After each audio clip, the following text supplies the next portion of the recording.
Elle se dresse, fière et majestueuse, un symbole d'espoir pour des millions de personnes à travers le monde.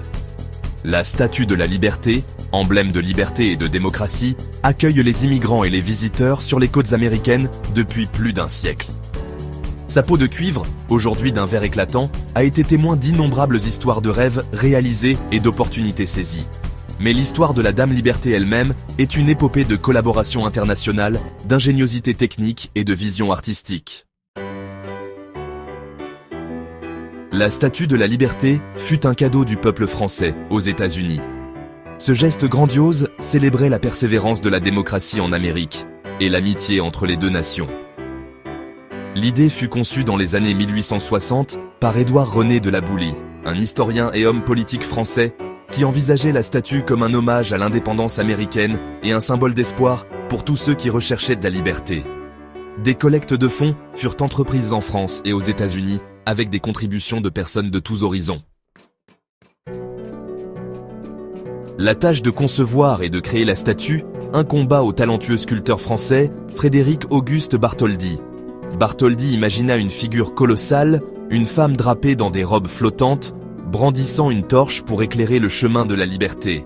Il façonna soigneusement les traits de la statue pour exprimer la force, la détermination et un esprit d'accueil. La vision de Bartholdi était ambitieuse, nécessitant des solutions d'ingénierie innovantes pour donner vie à son projet grandiose. Section 4. Construire un colosse. L'ossature ingénieuse d'Eiffel. Construire une statue d'une telle envergure présentait des défis techniques sans précédent. C'est là qu'intervient Gustave Eiffel, l'ingénieur français de renom, notamment connu pour son travail sur la tour Eiffel. Eiffel conçut une ossature interne ingénieuse, utilisant le fer puddlé, un procédé qui produisait un matériau plus résistant et plus durable que la fonte traditionnelle.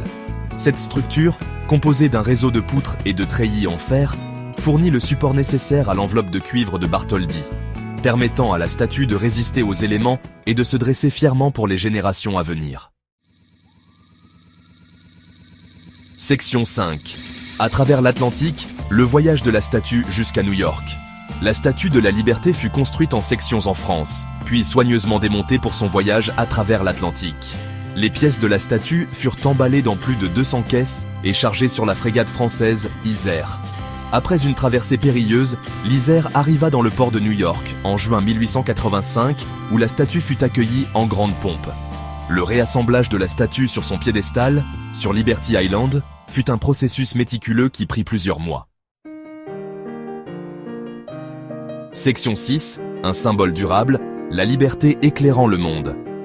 Le 28 octobre 1886, la Statue de la Liberté fut officiellement inaugurée lors d'une cérémonie grandiose présidée par le président Grover Cleveland.